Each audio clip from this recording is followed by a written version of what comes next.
నూలులో శతాబ్దాల గౌరవం, పట్టు పరంపరకు ప్రతీక, సంప్రదాయానికి శాశ్వత చిరునామా సఖీ. నమస్కారం అండి, సుమన్ టీవీకి స్వాగతం. నేను గీతాంజలి. ప్రస్తుతం మనతో పాటు ఉన్నారు జ్యోతిష్య రత్న, జ్యోతిష్య చక్ర వైభవ నిపుణ డాక్టర్ రాళ్లపల్లి రవికుమార్ గురువు గారు. వీరితో మాట్లాడి ఏప్రిల్ మాసంలో ద్వాదశ రాశుల వారి జాతక ఫలితాలు ఏ విధంగా ఉన్నాయి, మెరుగైన ఫలితాల కోసం మనం ఎలాంటి పరిహారాలు చేసుకోవాలో గురుగారి మాటల్లో విని తెలుసుకుందాం. గురుగారు నమస్కారం అండి. నమస్కారం అమ్మా. మొదటి ప్రశ్న, ఎలా ఉన్నారు? చాలా బాగున్నాను. చాలా ఎలా ఉన్నారు? నేను చాలా బాగున్నాను గురుగారు. మీ ఆశీర్వాదాలు ఎప్పుడు ఉంటాయి. దేవుడి ఆశీర్వాదాలు కూడా మీకు ఖచ్చితంగా చాలా సంతోషం అండి. ఈ పరిచయం ఇప్పటిది కాదు, వాస్తవానికి 2 ఏళ్ళు అయిపోయింది. కాకపోతే వీడియో 3 years అయిందండి సుమన్ టీవీలో నేను చెప్పడం స్టార్ట్ చేసి. సో ఫస్ట్ నా ఇంటర్వ్యూ గీతాంజలి గారితో స్టార్ట్ అయింది.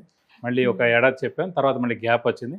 మళ్ళీ ఇప్పటి నుంచి మళ్ళీ రాశి ఫలాల నుంచి మిగతా వాటి నుంచి కూడా మళ్ళీ గీతాంజలి గారితో మొదలవుతుంది. ఇక నుంచి ఇది మళ్ళీ ప్రారంభం. మళ్ళీ ఒక బ్రేక్ ఇచ్చుకొని మళ్ళీ స్టార్ట్ చేసినట్లుగా అనమాట.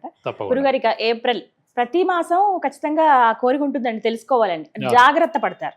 అందులో భాగంగానే ఇలా ఈ రాశి ఫలితాలు చెప్పడం కూడా. అయితే ముందుగా గ్రహస్థితి ఏ విధంగా ఉంది ఏప్రిల్ 2026? శరదిందు సమాకారే పరబ్రహ్మ స్వరూపిణి వాసరాపీఠ నిలయే సరస్వతి నమస్తుతే. సుమన్ టీవీ ప్రేక్షకులకి నమస్కారం. ముందుగా ద్వాదశ రాశుల్లో ఏప్రిల్ నెలలో నవగ్రహాలు ఎక్కడ ఉన్నాయో తెలుసుకుందాం. ముందుగా సూర్యుడు వచ్చేసి మనకి ఏప్రిల్ 15 to మే 15 ఫిక్స్డ్ అండి. సూర్యుడు మేషరాశిలో ఉంటాడు, ఉచ్చస్థానంలో ఉంటాడు. సూర్యుడు అంటే తండ్రి కారకుడు, గవర్నమెంట్ కారకుడు, ఆరోగ్య కారకుడు. అలాగే ఎవరైనా ఉన్నారంటే సూర్యుడు ఏప్రిల్ 15 to మే 15 ఎవరు పుట్టినా కూడా రవి ఉచ్చలో ఉంటారు కాబట్టి వాళ్ళకి గవర్నమెంట్ జాబ్ రావడం కానీ, అయితే వాళ్ళ నాన్నగారు గవర్నమెంట్ జాబ్లో ఉండడం కానీ, లేదంటే గవర్నమెంట్ నుంచి హెల్ప్ పొందడం కానీ ఇవన్నీ కూడా ఉంటాయి అన్నమాట. సో ఈ నెల ఎవరు పుట్టినా కూడా ఆరోగ్య రీత్యా కూడా చాలా బాగుంటుంది. నెక్స్ట్ వచ్చేసి మనకి కుజుడు వచ్చేసి మనకి మీన రాశిలో ఉంటారు ఈ నెలలు కూడా. రాహు వచ్చేసి మనకి కుంభరాశిలో ఉన్నారు. అలాగే గురువు వచ్చి మనకి మిథున రాశిలో ఉన్నారు. శని వచ్చేసి మనకి మీన రాశిలో ఉన్నారు. బుధుడు మటుకు ఈ నెల అంతా కూడా నీచ స్థానంలో ఉంటాడండి. ఎందుకంటే 10/4/2026 నుంచి బుధుడు నీచ స్థానంలోకి వస్తున్నాడు మీన రాశిలోకి. సో బుధుడు మెయిన్గా వ్యాపార కారకుడు, అలాగే మిత్రులకి కారకుడు, అలాగే క్రియేటివిటీ, ఇంటెలిజెన్స్, లాజిక్ అవన్నిటి కారకుడు, స్పెక్యులేషన్ కారకుడు, ఇవన్నిటికి కారకత్వం అనమాట. సో అతను ఈ నెలలు నీచలో ఉంటాడు కాబట్టి స్పెక్యులేషన్స్ అలాంటివన్నిటి కొంచెం జాగ్రత్తగా ఉండాలి. ఎందుకంటే స్పెక్యులేషన్ జోలికి వెళ్ళినా చాలా ప్రాబ్లం అవుతుంది, ఏ రాశి వాళ్ళైనా సరే. బుధుడు మెయిన్ కారకుడే మనకి ఇది కాబట్టి అతను నీచలో ఉంటాడు కాబట్టి ఈ నెలలు కొంచెం జాగ్రత్త. చూడండి, ఫర్ ఎగ్జాంపుల్ స్టాక్ ఎక్స్చేంజ్ చూడండి, యుద్ధ వాతావరణం ఏదైనా ఉన్నాయండి, అనవసరంగా దాని యొక్క ఇంపాక్ట్ నడుస్తున్నాను. సో 10 ఏప్రిల్ నుంచి వచ్చినప్పుడు ఇంకో 20 రోజుల పాటు ఇంకా అంటే ఏప్రిల్ నెల అంతా కూడా స్టాక్ ఎక్స్చేంజ్ పడిపోవడం అని, ఈ గోల్డ్ ధర పెరగడం లేదా తగ్గడం, మళ్ళీ సిల్వర్ ధర పెరగడం లేదా తగ్గడం, అనిశ్చితి అనేది ఉంటుంది స్టాక్ ఎక్స్చేంజ్లో. ఫైనాన్షియల్గా అన్నీ కూడా అనిశ్చితి ఉంటుందని చెప్పుకోవచ్చు. నెక్స్ట్ వచ్చేసి మనకి కేతు వచ్చేసి సింహరాశిలో ఉన్నారు. శుక్రుడు వచ్చేసి మనకి 19/4/2026 నుంచి వృషభ రాశి అంటే ఓన్ రాశి అనమాట, వృషభ రాశి, ఆ రాశిలోకి ప్రవేశిస్తాడు. ఈ నెలలు కూడా అక్కడే ఉంటాడు. ఇవి ద్వాదశ రాశుల్లో నవగ్రహాలు ఈ ఏప్రిల్ నెలలో ఈ స్థానాల్లో ఉంటాయండి. గురుగారు, వృశ్చిక రాశి వారికి ఏప్రిల్ మాసంలో జాతక ఫలితాలు ఏ విధంగా ఉన్నాయో తెలియజేస్తారా? తప్పకుండా. వృశ్చిక రాశి అనగానే మనకి విశాఖ 4వ పాదం, అనురాధ 1, 2, 3, 4 పాదాలు, జ్యేష్ఠ 1, 2, 3, 4 పాదాలు, ఈ నక్షత్రాల సమూహం అంతా మనకి వృశ్చిక రాశిలోకి ఉంటుంది. సో వీరు ఏంటంటే ప్రస్తుతం వీరి అంటే అన్ని చోట్ల మనం ఇందాక కూడా చెప్పుకున్నాం, చంద్రుడు ఎవరికి శత్రువు గారు, చంద్రుడు ఎక్కడ ఉన్నా కూడా పర్వాలేదు. కానీ ఒక్క రాశిలో మటుకు నీచ స్థానంలో ఉంటాడు. నీచ అంటే డెబిలిటేషన్. సో ఏ సహాయం సహకారం ఉండకపోవడం. ఎందుకంటే చంద్రుడు అంటేనే మెయిన్గా మనస్కారకుడు, బుద్ధికారకుడు, తండ్రికారకుడు, ఆరోగ్యకారకుడు, స్ట్రెస్, స్ట్రెయిన్, మానసిక, ఇక్కడ ఏముండదు, ఇక్కడ ఏదో బాగుంది, ఇక్కడ ఏదో అలజడి జరుగుతుంది, వాళ్ళు చాలా ఇదిగా ప్రవర్తిస్తుంటారు అన్నమాట వృశ్చిక రాశి వారు సాధారణంగా. అంటే కొంచెం బాగటే, అందుకే అన్ని రాశులకి ధైర్యంగా మీరు చెప్పగలరు. వృశ్చిక రాశి కూడా చాలా జాగ్రత్తగా కూర్చోబెట్టి ఏదైనా ప్రాబ్లం వస్తే మెల్లగా చెప్పాలి, అది ఈజీగా డైజెస్ట్ అవ్వదు అది. సో వీళ్ళు కొంచెం మెంటల్లీ మైండ్ వైజ్ కొంచెం వీక్గా ఉంటారు. సో వీరికి పర్మనెంట్ రెమెడీ మటుకు మెయిన్గా ప్రతి సోమవారం ఉపవాసం అండి, ఫిక్స్డ్. అంటే జాతకం మిగతావన్నీ వేరే పరిహారాలు ఎన్ని ఉన్నా కూడా ఇది మటుకు ఫిక్స్డ్.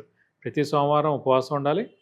అలాగే ముత్యం 3 carats గోల్డ్లో రైట్ హ్యాండ్ రింగ్ ఫింగర్కి సోమవారం రోజులు పెట్టుకోవాలి. పెట్టుకునే ముందు అభిషేకం కానీ, అర్చన కానీ, అమ్మవారికి కానీ, శివుడికి కానీ చేయించి పెట్టుకుంటే మంచిది, పర్మనెంట్గా ఉండాలి. సో వీరికి వచ్చేసి మెయిన్గా పంచమ స్థానంలో గురువు పర్వాలేదండి, చతుర్థ స్థానంలో రాహు, దశమ స్థానంలో కేతు కూడా పర్వాలేదు. కానీ అష్టమ స్థానంలో గురువు ఉండిపోవడం వల్ల మిశ్రమ ఫలితాలు.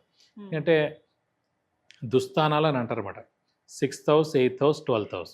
6th అంటే debts, miseries, enemies. 8th house అంటే కనుక లాంగివిటీ, డిలేస్, ఇవన్నీ 8th house అంటారు. 12th అంటే ఖర్చు, నిద్ర. సో 8th హౌస్లో గురువు ఉండిపోవడం అలానే మిశ్రమంగా అలా ఉండిపోయాడు ఆయన.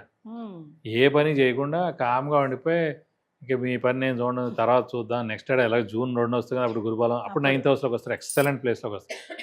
అందు గురించి అక్కడ ఉండిపోయి ఆయన ఏ హెల్ప్ చేయకుండా మామూలుగా ఉండిపోయాడు. అంటే ఇక్కడ కూడా మనం ఎలా చూసుకోవాలంటే మనం తర్వాత చూద్దాం పని, ఆ ఎల్లుండి వెళ్దాంలే, వాడు ఎవడో ఫోన్ చేశాడు కానీ ఇప్పుడు వద్దులే, అలా మనం ఏదైనా పోస్ట్ పోన్ చేసేయడం, డిలే చేసేయడం, ఏం కాదులే అనే వాతావరణంలో ఉండిపోవడం వల్ల ఇవన్నీ జరుగుతున్నాయండి. సో మీరు స్మార్ట్ వర్క్, హార్డ్ వర్క్ ఖచ్చితంగా చేయాలి. దైవబలం, ఎందుకంటే గురువు అనేవాడు అష్టమన్నారు, దైవబలం పెంచుకోవాలి, దైవనామస్మరణ చేయాలి, సంఘంలో జరిగే దైవ కార్యక్రమాలు అన్నీ పాల్గొనాలి, అలాగే సంఘంలో జరిగే కార్యక్రమాల్లో కూడా పాల్గొనాలి, టెంపుల్స్కి వెళ్తూ ఉండాలి, గురువుని దర్శిస్తూ ఉండాలి, తీర్థయాత్రలు చేయాలి, దైవ దర్శనం చేసుకోవాలి, ఆ దైవానుగ్రహం పొందాలి, గురువు యొక్క బ్లెస్సింగ్స్ పొందాలి. మనం వీక్గా ఉందని చెప్పి 1 year వదిలేయకూడదు. 1 year పోయిందంటే 20 ఏళ్ళు వెనక్కి వెళ్ళిపోయినట్టు ఈ రోజుల్లో, అస్సలు వదలకూడదు. సో ఈ వ్యాపారస్తులు కూడా మిశ్రమం అని చెప్పచ్చు, ఎందుకంటే గురువే మెయిన్ ధనకారకుడు కాబట్టి అతను గురువే అష్టమం అంటే వ్యాపారస్తులు గడ్డు కాలం అని చెప్పచ్చు. అలాగే షూరిటీస్ పెట్టకండి, స్పెక్యులేషన్ జోలికి వెళ్ళకండి, మధ్యవర్తితో వహించకండి. అలాగే మెయిన్గా ఈ వ్యాపారస్తులు ఎక్స్పాన్షన్ జోలికి వెళ్ళద్దు, కొత్త వ్యాపారం స్టార్ట్ చేయొద్దు. ఇది కాకుండా మెయిన్ విద్యార్థులకు సువర్ణ అవకాశం చెప్పవచ్చు, ఎందుకంటే సాధారణంగా జాతకంలో లగ్నం నుంచి అష్టమ స్థానంలో గురువు ఉంటే కనుక తల్లిదండ్రులు దూరంగా ఉండి చదువుకోవడం కానీ ఉద్యోగం కానీ చేస్తారండి. సో ఇక్కడ ప్రస్తుతం అష్టమంలో గురువు ఉన్నాడు కాబట్టి ఖచ్చితంగా తల్లిదండ్రులు దూరంగా వెళ్ళేందుకు అవకాశం ఎక్కువగా ఉంది. కాబట్టి ఖచ్చితంగా ఇండియాలో ఎవరైనా ఉన్నా కూడా ఫారిన్ వెళ్ళి అడ్మిషన్ జాయిన్ అవ్వచ్చు మంచి యూనివర్సిటీలో ఉన్నత చదువు కోసం. అలా ఇండియాలో అయినా సరే అతనున్న ఊరు నుంచి వేరే ఊర్లో, వేరే స్టేట్లో అక్కడ మంచి ఉన్నత విద్య అభ్యసించవచ్చు. సో మెయిన్గా విద్యార్థులు మటు సువర్ణ అవకాశం చెప్పుకోవచ్చు, మిగతా వాళ్ళకి కూడా మిశ్రమం అని చెప్పుకోవచ్చు. జూన్ 1వ తారీఖు దాకా, జూన్ 2 నుంచి మళ్ళీ గురుబలం వస్తుంది కాబట్టి ఇంకా అప్పుడు నుంచి అత్యద్భుతంగా ఉంటుందని చెప్పుకోవచ్చు వాళ్ళకి 3 సంవత్సరాల పాటు. ఆర్థికంగా ఎలా ఉంటుందండి? ఆర్థికంగా కూడా మిశ్రమం, ఇందాక చెప్పుకున్నాం కదా, అష్టమంలో గురువు ఉండిపోయాడు కాబట్టి మిశ్రమం, మౌనంగా ఉండిపోయినట్టు ఉండిపోయాడు అనమాట. 50% మనకి రిజల్ట్స్ ఇస్తాడు. సో ఆర్థికంగా ఇంకొక 2 నెలలే, జూన్ 2 వస్తే గురువు ఉచ్చలోకి వస్తాడు, భాగ్యంలో ఉంటాడు. పట్టిందల్లా బంగారం 3 సంవత్సరాల పాటు, భాగ్యస్థానం, దశమస్థానం, లాభస్థానం 3 ఏళ్ళు కూడా టాప్. సో ఈ 2 నెలలు మౌనంగా ఉండండి, ఎక్కువ ఖర్చు పెట్టకండి, డబ్బులు అప్పులు చేయకండి, 2 నెలల తర్వాత ఇస్తా అని చెప్పండి, ఆటోమేటిక్గా అన్నీ కూడా మెరుగుపడతాయని చెప్పుకోవచ్చు. పరిహారం తెలియజేస్తారు? పరిహారం కూడా సేమ్ మనం గురువుకు సంబంధించిన పరిహారం చేసుకుంటే మంచిదని. సో గురువుకు సంబంధించిన పరిహారం వచ్చేసి ప్రతి గురువారం ఉపవాసం ఉండడం, వీలైతే కనుక దత్తాత్రేయ స్వామి మేధా దక్షిణామూర్తిని ఎక్కువగా పూజించడం, అలాగే దక్షిణామూర్తి మెయిన్గా అష్టోత్తరం చదువుకోవడం, అలాగే మెయిన్గా దత్తాత్రేయ స్వామి అష్టోత్తరం చదువుకోవడం, గురువారం రోజున వెళ్ళి 40 ప్రదక్షిణాలు మనకి మెయిన్గా దత్తాత్రేయ స్వామి టెంపుల్లో ఆయనకి 40 ప్రదక్షిణాలు చేయడం, అలాగే వీలైతే అదే గురువారం రోజున అభిషేకం కానీ అర్చన కానీ ఆయన చేయించుకోవడానికి చాలా మంచిది. ఇంకా చాలా ప్రాబ్లంగా ఉంది, ఏ పనులు జరగట్లేదు, ఖచ్చితంగా గురువుకి 16,000 సార్లు జపం చేయించి శనగపప్పు కేజీంపో ఒక ఎల్లో లుంగి 1000 రూపాయల వర్త్ గోల్డ్ ఐటమ్ దానం ఇస్తారు, మీకు అన్ని విధాలా మంచి చేకూరుతుంది. చక్కటి పరిహారం తెలియజేస్తారు గురుగారు, ధన్యవాదాలండి. నమస్కారం.